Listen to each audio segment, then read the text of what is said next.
How the economy of Japan could predict the next decade. The island nation of Japan is the third largest economy in the world. It is a consumer-based economy with the people living a comfortable life. The people of Japan are well educated and affluent. When we look at the progressive nations in the world, Japan easily makes the top of the list. But how are they so good at running their economy? What keeps their country ahead of everybody else in the world? And how can we predict the conditions of the world economy by looking at Japan's economy? We shall explore all aspects in this video, so keep watching. But before that, we would highly appreciate it if you liked and shared our video. Now let's get into the details. Consumer-based society. The Japanese economy is the third largest globally, standing at more than $5 trillion. It has the world's most populous metropolitan area as Greater Tokyo Area, which also serves as the country's capital. Japan's total land area is 75% mountainous, so most of its population is concentrated in coastal regions, creating greater density. The abundance of uncultivatable land makes Japan dependent on importing raw materials and food items from abroad. In numbers, only 1.2% of the country's GDP is accounted for by the agricultural sector. Still, the country manufactures world-class motor vehicles and parts, machinery, and electrical equipment. The country's exports amount to 18.5% of its GDP. Japan is the second largest consumer market in the world, where its citizens have the second highest purchasing power. For a long time, the Japanese people have preferred to buy expensive, high-quality branded products because of their available wealth. This inclination towards pricey goods boomed the establishment of big brands in the country. Average Japanese consumers don't mind the high prices because they can afford to buy these products. Second, expensive stuff is considered high quality, so everyone wants to own it.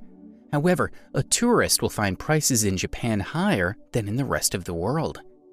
What makes Japan's economy different, or perhaps better than other countries? Apart from its highly distinctive prehistoric culture and traditions, Japan is developed unaffected by outside influences because of its isolated position on the world map. Most of the workforce is employed in industries with great work culture, and the employees take their jobs and work in high regard. Unlike other industrial economies, Japan is characterized by low levels of exports relative to its GDP. From 1970 to 2018, Japan was the least or second least export-dependent economy of the G7 countries. In 2019, agriculture contributed to about 1.01% to its GDP. The industry contributed 28.75%, and 69.3% came from the service sector. Even after facing the destruction of World War II, when its cities were destroyed, stockpiles exhausted, and the industrial capacity gutted, the Japanese successfully rebuilt their country through economic reforms. This economic growth was led by high investment rates in productive plants and equipment, efficient industrial techniques, a high standard of education, good labor management relationships, and ready access to leading technologies. Japan's political participation is also less intense, which helps keep it away from enemies or invest too much in defense and military budget, which is just 1% of the GDP. Maintaining good relations with the world countries helps Japan strengthen its economic ties with the world.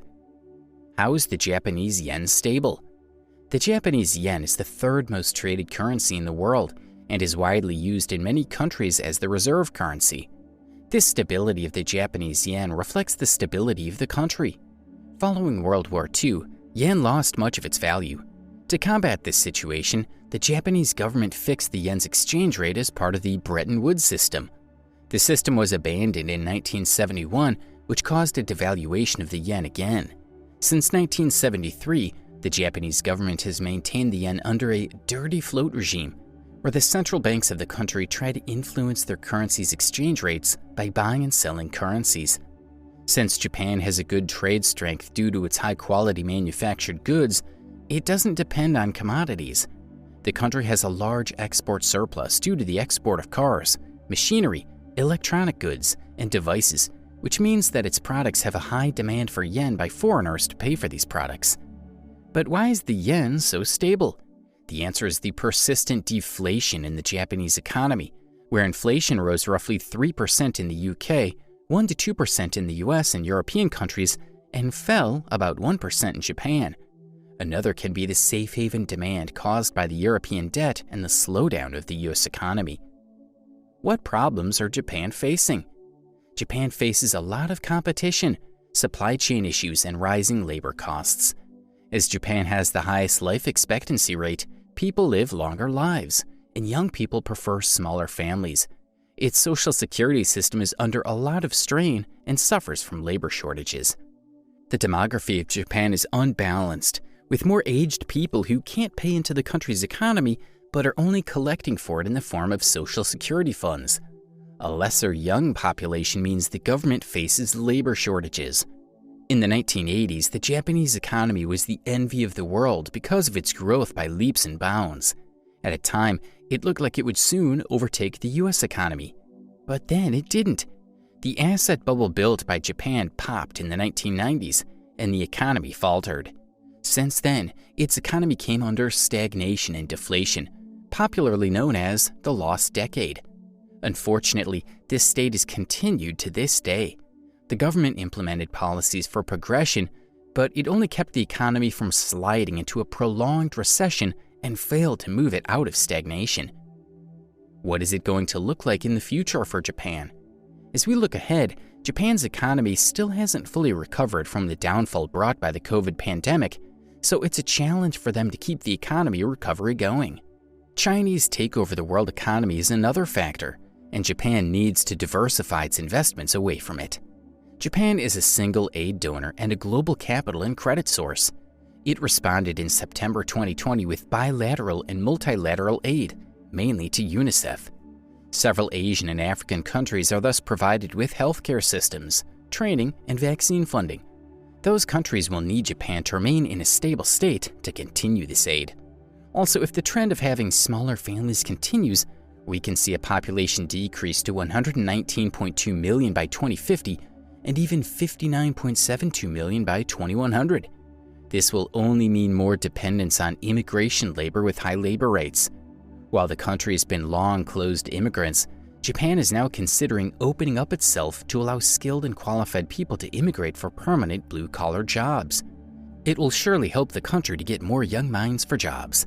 On the other hand, with continued better policy implementations and exports, Japan could grow by an average of about 3% through 2025.